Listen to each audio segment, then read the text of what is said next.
Welcome to Design Santa Barbara. I'm Michael Kurash, and today we are in Santa Barbara Design Center. This season, we are excited to be continuing our tradition of showcasing the most fascinating locations, people, and moments in history. This week, we are going to explore some of the world's greatest museums. Please join us. Museums serve as a vital cultural resource for millions across the globe. The earliest museums were built to showcase the collections of wealthy individuals. Starting in the Renaissance, nobility would establish cabinets of curiosity, where they could share their treasures with guests. In the 15th century, collections began to work their way into public spaces. The first of these were the Capitoline Museums in Rome, where Pope Sixtus IV donated a large group of Vatican art for public viewing. Our first featured museum today is the world's most famous and most attended, with approximately 8 to 10 million annual visitors. Let's explore the Louvre in Paris. Originally a castle built for King Philip II of France in the late 12th century, the Louvre served as a palace and primary residence for French kings until the crown moved to Versailles. After that, the location was used to display the royal art collection. In the wake of the French Revolution, it was determined that this collection would be owned by the people of France, and the Louvre Museum was officially opened in 1793. Upon opening, the museum displayed 537 works of art. The collection expanded under the reign of Napoleon Bonaparte and was temporarily renamed Musée de Napoléon, but returned to its original name after his fall from power. The Louvre is over 750,000 square feet in size and currently houses over 38,000 individual works of art, spanning the earliest days of recorded history to the present. Among the treasures of the Louvre's collection is the world's most famous work of art, Leonardo da Vinci's The Mona Lisa. This enigmatic portrait has graced the walls of the Louvre since 1797. In 1911, the painting was stolen in a daring robbery. The investigation resulted in the museum's closure for over a week, and prominent Parisians, including Pablo Picasso, were named as suspects. For several years, it traveled across Europe before being recovered and returned to the museum in 1914. Since 1956, the Mona Lisa has been displayed behind bulletproof glass, which has protected it from numerous attacks. The Louvre houses numerous other works by Leonardo da Vinci and was a central location and plot point in the best-selling novel The Da Vinci Code, along with its subsequent film adaptation. The Greek, Etruscan, and Roman collections at the Louvre span centuries and feature some of the world's most recognizable sculptures, including the Winged Victory, known as Nike of Samothrace, and the Venus de Milo, both known for their mysterious missing elements. The Louvre is also world famous for its Egyptian collection, including relics from several dynasties. The Egyptian influence of the museum was increased in 1989 when Chinese-American architect I.M. Pei completed his controversial glass pyramid. Two smaller pyramids flanked the larger, signifying the French tradition of draping three triangular flags during a period of mourning. Despite the controversy, the pyramids have thoroughly established the Louvre as one of the most recognizable locations in the world. When we come back, we will be exploring the collection of New York's incredible Museum of Modern Art. Stay tuned. There's more Design Santa Barbara after the break.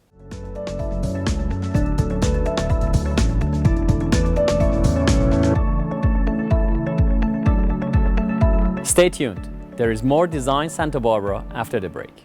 Hi, I'm Michael Kurash, and I would like to personally offer you a special thanks for supporting our show as we enter our 11th season. When you come into Santa Barbara Design Center and mention the show, we will pay the sales tax on your entire purchase, including rugs, sofas, sectionals, and accessories.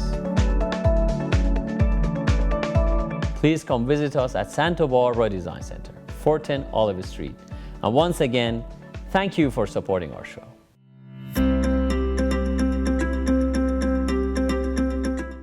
This week on Design FYI, we're going to talk about sofas and the unknown mistakes people make. Did you know average American spends 46 minutes a day in a car? But they spend 5 hours and 4 minutes on average on a sofa. So why would you go out there and spend tens of thousands of dollars for something you use for 46 minutes and then go ahead and buy something cheap that you sit on it for 5 hours and 4 minutes? At Santa Barbara Design Center, we create you a custom sofa that is made for you specifically and to your shape and size and comfort and your family. So when you're sitting and watching TV or talking and conversing with your friends, you're sitting on actually something that represents you. Your car represents you, why shouldn't your sofa?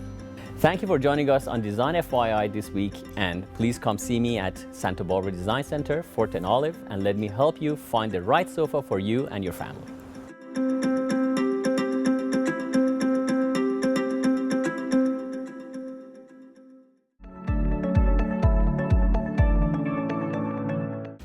Welcome back to Design Santa Barbara. This week, we are exploring the world's greatest museums. Next, let's head to New York City, where we will be visiting the Museum of Modern Art. Opening in 1929, the Museum of Modern Art sees an annual attendance of approximately 3 million visitors. Developed by the wives of prominent New Yorkers, including Abby Rockefeller, the Museum of Modern Art opened 1 week prior to the Black Friday stock market crash and the beginning of the Great Depression. The initial collection consisted of just 8 prints and 1 drawing. Within months, the museum had expanded to include originals by Van Gogh, Gauguin, Cézanne, and Seurat. In 1935, a collection of 66 original oil paintings by Vincent van Gogh were displayed outside of Holland for the first time. This garnered international acclaim for the museum and is widely believed to be the reason Van Gogh is among the most revered and valuable artists to this day. In the years following the Van Gogh exhibit, a permanent home for the museum was established on 53rd Street, with its opening dedicated by President Franklin Roosevelt. In 1939, a collection of works by Pablo Picasso served as a turning point in the world's interpretation of the artist's work. Today, the Museum of Modern Art, or MoMA, as it is commonly referred to, houses many of the world's most recognizable works, including Dali's The Persistence of Memory, Picasso's Les Demoiselles d'Avignon, Paul Cézanne's The Bather, and Vincent van Gogh's masterpiece, The Starry Night. More recent collections include the works of Andy Warhol, Roy Lichtenstein, and Jackson Pollock. Noting the importance of motion pictures as an art form, MoMA also features a library of culturally significant films, including Orson Welles' Citizen Kane and Alfred Hitchcock's Vertigo.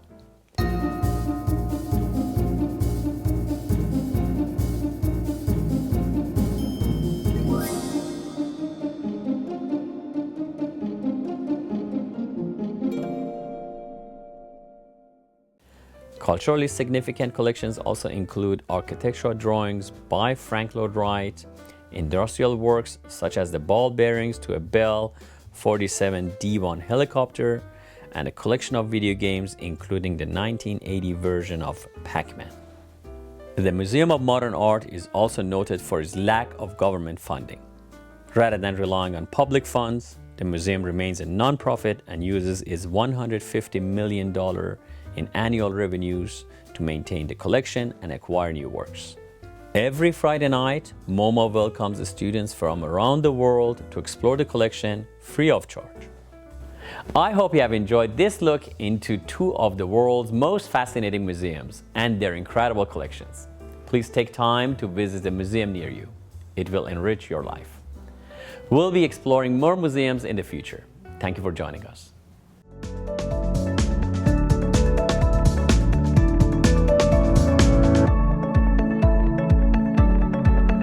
Stay tuned. There is more Design Santa Barbara after the break.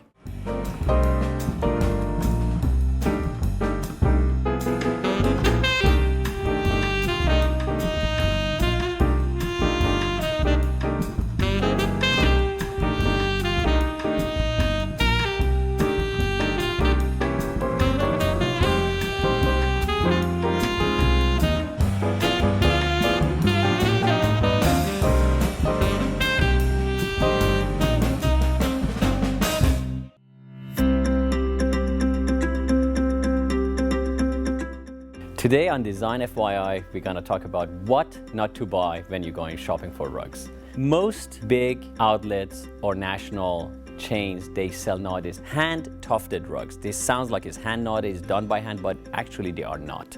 It's called hand-tufted and is actually a gun that rolls the wool around the warp, and they are not good rugs at all. So this is a sample we're having here for you to see.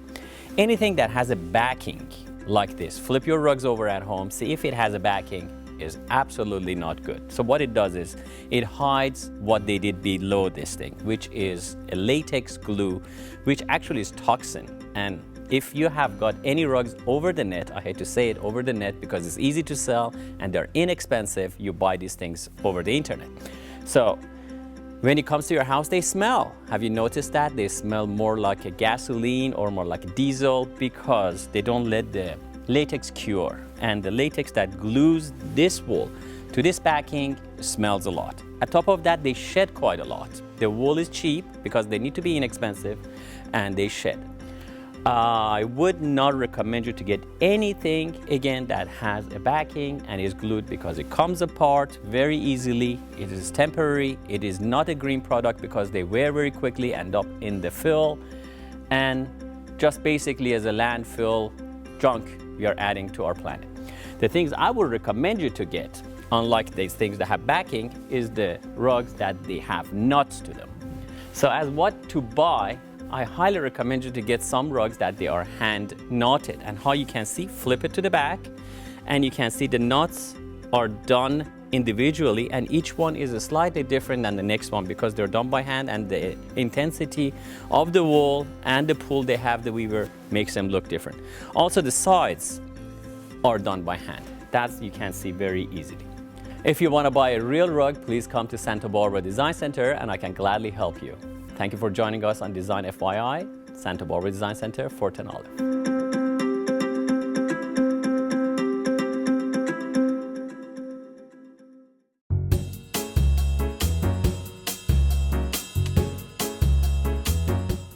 On this edition of Michael's Minute, I would like to talk to you about mid-century modern furniture.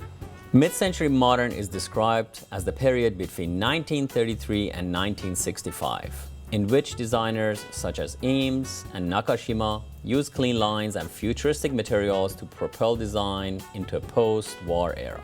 At Santa Barbara Design Center, you can see and feel a variety of mid-century inspired furniture, including our signature leather chairs and recliners with classical wood frames. Accent them with side tables, daybeds, ottomans for a slick, artistic look. Customize these pieces to fit your home perfectly. To bring mid-century modern style to your home, please visit us at Santa Barbara Design Center, 410 Olive Street.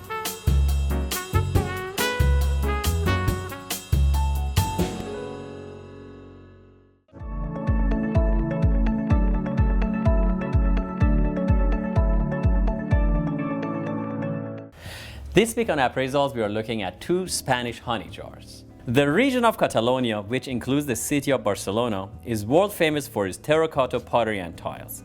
The process of making this type of pottery includes hand mixing the clay, curing it, molding it, glazing, and firing the mold. The result is a gorgeous textured finish. When used in a tiling, Catalan terracotta can produce the incredible designs that accentuate architecture. For example, the New York subway system's City Hall station, built in 1904, employs this style with magnificent flair. In decorative design, Catalan terracotta can be used to create bowls, vases, and similar to today's items, pots. Now let's look at two beautiful examples of Catalan terracotta honey pots from the city of Barcelona. So we have these two beautiful honey jars, and they have amazing glaze on them, and the patina is on it is just absolutely beautiful. They're roughly about late 19th century. As you can see, there is traces of honey all over it at top of the glaze. They are from outskirts of Barcelona, to be exact. As a friend of mine that lives, and his heritage is Catalan, and he had these from his farm and he replaced them obviously with new ones. Is an interesting thing that these, if you put your finger in it, you get some residues of old honey still attached to them. So They're not very heavy. Surprisingly, you can pick them up and they look heavier than they are. I like the color. Now in today's interiors, people use these because they have rich terracotta tones and they have these amazing earth tones on them. And they're authentically old. Again, they are from Barcelona. Barcelona is considered one of the most beautiful cities in the world, with vibrant architecture, thriving artistic design, and a history that dates back to the Roman Empire. Barcelona is the 6th most populous city in Europe. Many of the city's markets where pots like these would have been purchased date back to the 18th century. The region is also an optimal climate for bees, hence the need for honey pots. So in this segment of appraisal, although they're old, although they are European, most of the expense goes to transportation of these. So once they come to the United States, instead of costing few $100s, they cost a couple of $1,000s because of, again, carrying this over the ocean with a container costs a lot of money. I appraised this for $2,000, the smaller one $1,200. If you want to see any of these, please come to Santa Barbara Design Center.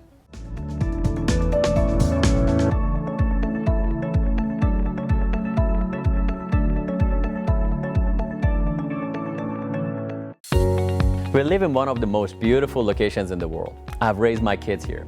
I love it here. What we offer at Santa Barbara Design Center isn't just furniture. It's a chance to turn a house into a home. What may look like a deal online, it's very different when it shows up. It's something to be said for feeling it before it becomes part of your life. We are here to help guide you through this wonderful process. We are Santa Barbara Design Center. Come start your journey with us.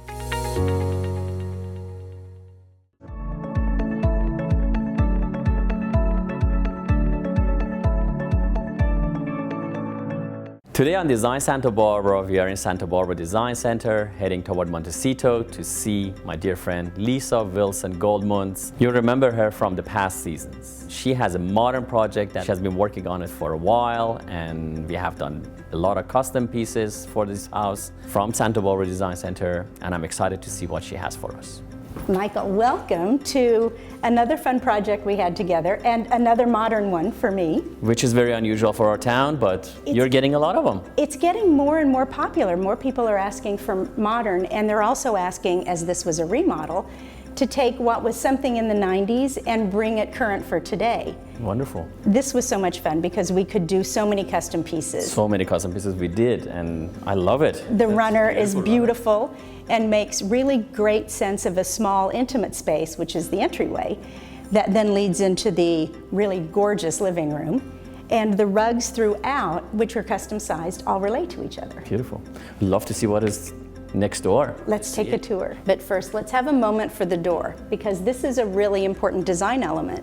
As you know, with modern, we've said before, repeating strong elements in a strong space make a really good impact. So we took this element and we referenced it in the room we're about to go into. Well, I would love to see. Off we go. Look at this. That's fantastic. I love the bearings. Look at that door. We designed this to create intimacy for a large space. By closing this beautiful, really large living room becomes a space where you can retreat, and this was designed to reflect the front door. And then over to the fireplace. We'll take a little tour around the room. And the view's not bad. Oh, the view is to die for. Look at that, especially in a day like today.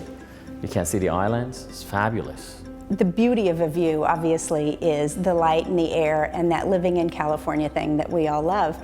The challenge is that's a very important focal point. And you also want a room to be functional with a fireplace and a TV, so how do you balance all those focal points?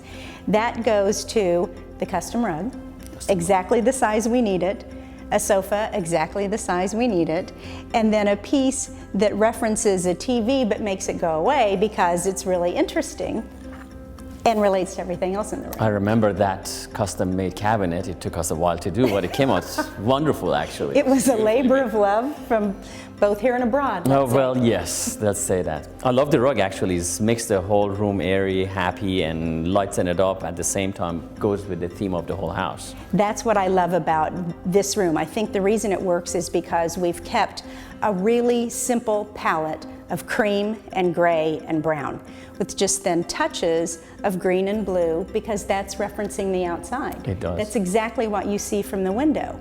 It's very restful, yet you can get a lot of people in here and feel like it's a great room for being convivial. What I like about when you do modern homes, and we have had few of them in the past, is very warm, very rich, and actually it doesn't feel anything like the contemporary coldness a lot of houses have. You create warmth. I mean, look at this thing. It feels like you want to live here. I have a friend who calls it soft contemporary. Soft contemporary. Because it is soft. You want to sit down. It doesn't feel foreboding. It doesn't feel harsh, doesn't feel, cold. It's beautiful. And I love the design of the couch you created. Warm, at the same time very functional, as you mentioned. Very simple, very, very comfortable. That's important. Oh, yeah. Now, let's go to the fireplace so we can reference the other pieces. Let's do. When we got here, it looked like painted tinfoil, which was not really the look we were going for. So we made it, we took that facing off, and again, fabricated with the same door in mind that then references the front door. And when you look at it in the whole, it just flows really well. That's the continuity that you always have. Beautiful, very nice. And then the seating area, again, centered here, but always with a reference to the view. You can sit here and enjoy the view. You can sit here and count your blessings. You don't get tired. This is an incredible view. Not at all. So, where do we go from here, Miss Lisa? Let's go to the dining room. Let's do. As we walk from the living room with the high ceiling into the dining room with the lower ceiling, there's a transition space that creates, again, that sense of moving from one space to another. This is what makes my job so much fun. Beautiful crystals that we found, and then designed custom bases for them. The bases are out of this world. But how did you do that? Well, we found the crystals, and then I worked with the fabricator, and we just, again, made them look like they're supposed to be sitting on those. So that's the beauty of custom. Fabulous. All right. And then, again, another rug here in the dining room, which custom size, references this one, clean, big concrete top table, but soft chairs. I was wondering when you ordered these things and they were a light color, I was wondering what are we gonna do? But I mean, well, we're going to make sure the dog isn't always on them, and we're going to clean them well. Oh well, that's cool, and it looks fabulous in here. It just sets off the whole room. You start with a darker wood and light rug on it. And light, and again, just a few colors, just a very simple palette. So our view, once again, is the star of the show. Amazing. And here we have the master bedroom, which is quite something. It's actually voluminous as well, pretty big. The spaces are big, but this ceiling is lower, so it doesn't feel cavernous. So again, the sparkle of the ocean was the inspiration for here, which is why we did mirrored lamps. It just brings that silver tone in. The headboard that you did so well. I remember the headboard, yes. Again, the nail heads that they're shiny. Yeah, and the gray with the custom carpets. Obviously, that's beautiful. That had to be the right size for the room. And then the bedding we kept really simple and plain because it's just calm. But you picked the colors of the rug as well as the headboard in it. Yeah. That's wonderful. Again, that modern theme of not too much, just enough. You'll see in the house there aren't a lot of accessories. There's not a ton of art, but the art that's here references what the owner really loves. It's great. I remember when you were getting the rugs, you were getting it in the warm tones, and here they are, beautiful. It's not blue, it's not gray, it's somewhere in between, it's grayish. It's wonderful, and again, speechless, it's just beautiful. Thank you. It's a wonderful job, very nice. It's a great place. And from here, why don't we just do a tour of the rest of the rooms, the rest of the house? Please, if you could show the viewers, the rest of the house is just stunning. It would be my pleasure. Please. So the master bath was a great fun remodel. We took out the old-fashioned tub and we put in something sleeker, and I found 3 slabs of this beautiful stone that looks like the sand and the ocean and referenced everything else we had going on in the house. It just is a beautiful, really relaxing spot, and my client loves reading in this room after a shower. I love this guest suite. It's calm, blues and whites, and you can do everything you need to here. You can sleep, you can study or work at the desk, you can sit outside on your own private little terrace, and then you can swing over to your sitting room and relax, watch TV, entertain, just enjoy life. So this guest suite, while it's the smallest in the house, still has everything you need. It has a place to work and a place to sleep, and a little nice corner reading chair. That's, I think, the beauty of bedrooms with design. You should put everything in you need. Just off the great room is the breakfast area and kitchen with, again, amazing views. And we have the baby brother light fixture from the great room, which helps the transition of spaces. What was important with the kitchen remodel was to integrate everything that today's cook and family needed while respecting the fact that it's still a view and making it really livable, which is the 3 benches with the amazing book match stone on the counter. And what I love about this book match stone is when you stand in front of it and you're sitting there in the morning having your coffee, you feel like you're part of the eagle's wings taking off into the beautiful view in front of you. The pool cabana got a bit of a lift with the new concrete tile floor and this great huge sectional that Michael did for me that can really take just about anything you want to throw at it. It gets a lot of use in and out, and it has not a mark on it. Wow, what a wonderful job Lisa has done in this house. From the remodel all the way down to the pieces she has picked from Santa Barbara Design Center for this house that we custom made. It came out wonderful and beautiful. As she says it, this is a contemporary house, but a very soft and warm. She's exceptional and looking forward to see her again.